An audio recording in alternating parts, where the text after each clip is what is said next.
Thank you, Mr. Speaker, and I thank the distinguished gentlelady, the top Democrat on the House Appropriations Committee, for yielding and for her steadfast leadership on behalf of working families, hard-working American taxpayers in the great state of Connecticut and all across America. Mr. Speaker, I rise today in strong opposition to this woefully inadequate spending bill that fails to decisively address the Republican health care crisis and fails to extend the Affordable Care Act tax credits for tens of millions of Americans. Mr. Speaker, before I say anything further, let me say to our men and women in uniform, to our active duty troops, to our hardworking federal employees, to our civil servants, to our TSA agents, to our Capitol Police, to our staff here in the House of Representatives, to our air traffic controllers, thank you for your service. Thank you for your sacrifice. Thank you for the work that you do on behalf of the American people each and every day. And it's our promise to all of you that we will continue to work hard to make sure that you are treated with the dignity and respect that you deserve.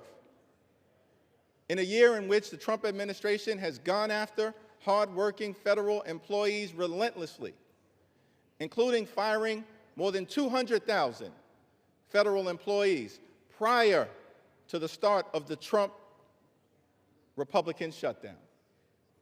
Republicans control the House, the Senate, and the presidency.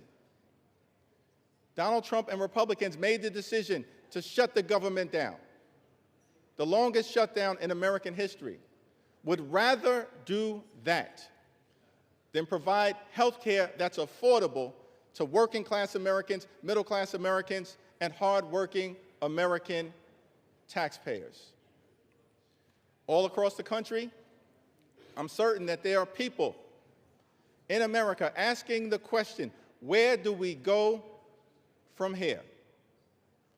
House Democrats have a simple answer. We will continue to fight to lower the high cost of living. House Democrats will continue to fight to address the health care crisis that Republicans have created. And House Democrats will continue to fight to extend the Affordable Care Act tax credits for tens of millions of Americans. This fight is not over. We're just getting started. We'll fight today. We'll fight tomorrow. We'll fight this week. We'll fight next week. We'll fight this month. We'll fight next month. We'll fight until we win this battle for the American people. That's our commitment as House Democrats. And there's only two ways that this fight will end. Only two ways, Mr. Speaker, that this fight will end. Either Republicans finally decide to extend the Affordable Care Act tax credits this year, or the American people will throw Republicans out of their jobs next year and end the speakership of Donald J. Trump once and for all. That's how this fight ends. Mr. Speaker, during this painful Trump Republican shutdown, what we've seen is two different philosophies in terms of how to govern for the American people. The Democratic Party philosophy is clear. We are ready, willing, and able to find bipartisan common ground anytime, any place, to enact spending agreements that actually make life better for the American people. But in order to do that, we need to have partners on the other side of the aisle who are actually willing to find a bipartisan path forward. But what we've seen from Republicans from the very beginning of this presidency is a my way or the highway approach. That's been the Republican philosophy. Jam your extremism down the throats of the American people. That's what we've seen from day one of this presidency. That's the reason why the government has been shut down by Republicans and Donald Trump for the longest period of time in American history. What have we seen from Donald Trump and Republicans during this shutdown? A consistent unwillingness to actually find common ground in order to make life better for the American people. Donald Trump during the shutdown, found the time to play golf week after week after week. Donald Trump found the time to pardon serial fraudsters like George Santos and Rudolph Giuliani. Donald Trump found the time to meet with the Chinese Communist Party. Donald Trump found the time to destroy the East Wing of the White House. Donald Trump found the time to extort $230 million from the Department of Justice so he could line his pockets. Donald Trump found the time to bail out Argentina with $40 billion. Donald Trump found the time to rip away SNAP benefits from 42 million Americans. Mr. Speaker, these extremists are not like us. They're not like us. They have zero interest in fighting hard to make life better for the American people. Their philosophy, my way or the highway, our response, get lost. We're going to continue to fight hard on behalf of the American people. In the midst of a health care crisis and a cost of living crisis that is very real, despite what Donald Trump, the leader of the Republican Party, has to say. He claims there is no affordability crisis in the United States of America. But why would anyone believe anything that Donald Trump or Republicans have to say on this issue? Because throughout 2024, before the election, Republicans in the House and in the Senate and Donald Trump on the campaign trail spent all of their time saying that costs were going to go down on day one. But costs haven't gone down. Republicans haven't done a damn thing to lower the high cost of living. Costs haven't gone down in this country. Costs have gone up. Inflation is on the way up. Housing costs out of control. Grocery costs out of control. Electricity bills out of control. Healthcare costs skyrocketing out of control. And in the midst of this affordability crisis, seeing this, Democrats said, we've got to fight to make sure that we extend the Affordable Care Act tax credits so that tens of millions of people, working class folks, middle class folks, people in rural America, working class America, small town America, the heartland of America, black and brown communities all throughout America, don't experience premium increases that in some cases will go up by $1,000 or $2,000 per year. In many cases, month after month after month, $1,000 or $2,000 per month, tens of thousands of dollars per year. Unacceptable in this country, the wealthiest country in the history of the world. And this is in the midst of a Republican health care crisis. Republicans enacted the largest cut to Medicaid in American history, ripped health insurance away from 14 million Americans.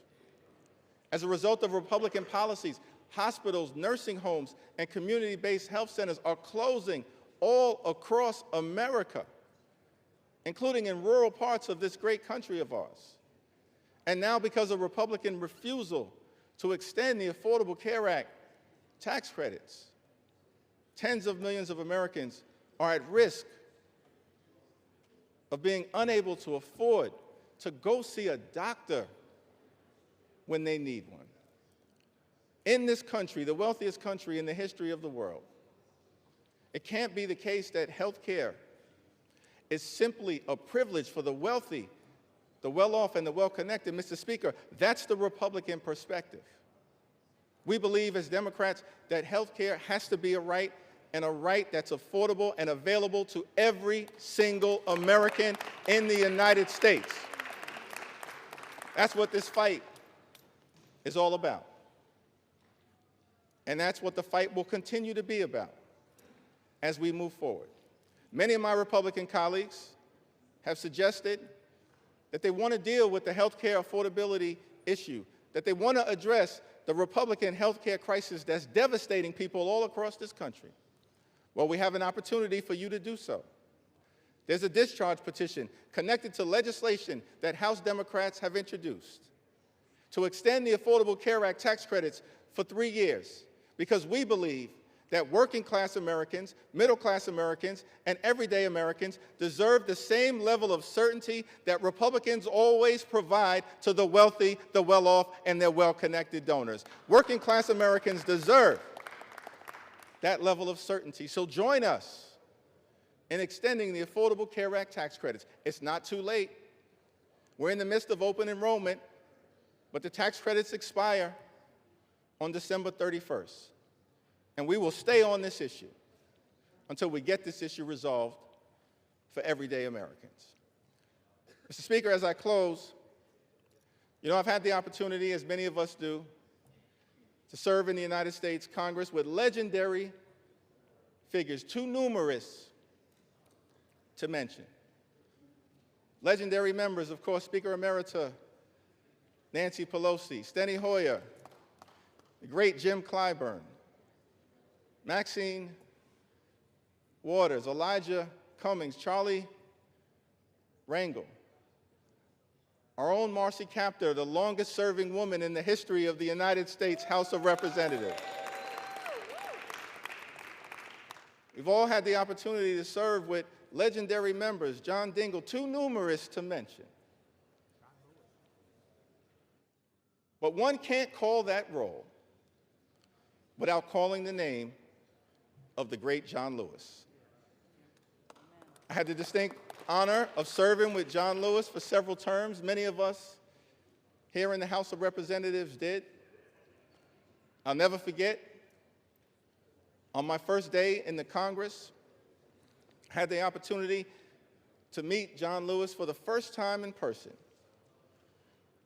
And he called me over to see him on the House floor, and he just asked me a simple question. He said, "Are you the new guy?" And I said, "Yes, sir, Mr. Lewis, I am." And he said, "Well, we're colleagues now. You don't have to call me Mr. Lewis, you can call me John." I said, "Yes, sir, Mr. Lewis, I understand." And then he said to me, "You're from Brooklyn, right?" Now, Mr. Speaker, I got to be honest, I was tempted to say, Brooklyn is always in the house. But instead, since my mother raised me with some sense, Leader Jeffries, I said, "Yes, sir, I'm from Brooklyn." And then he said something to me that I've never forgotten. He said, "Well, I hear some positive things about you from your predecessor, but Washington, D.C., young man, can be a rough place. So I don't want you to get into any trouble unless it's good trouble." And I just wanted to stop by on the House floor to make sure it was clear to the American people that the spirit of John Lewis lives amongst House Democrats, and we will continue to get into good trouble to make their life better. That's our commitment to every single American all across this country, from this day and for every day moving forward. And it was John Lewis who said to us that ours is not the struggle of one day, 1 week, or 1 year. Ours is the struggle of a lifetime, and maybe even many lifetimes. And each one of us in every generation must do our part. Mr. Lewis, we love you. We were blessed by our opportunity to serve with you, and House Democrats are here to do our part. We're in this fight until we win this fight for the American people. I yield back. Subscribe to One India and never miss an update. Download the One India app now.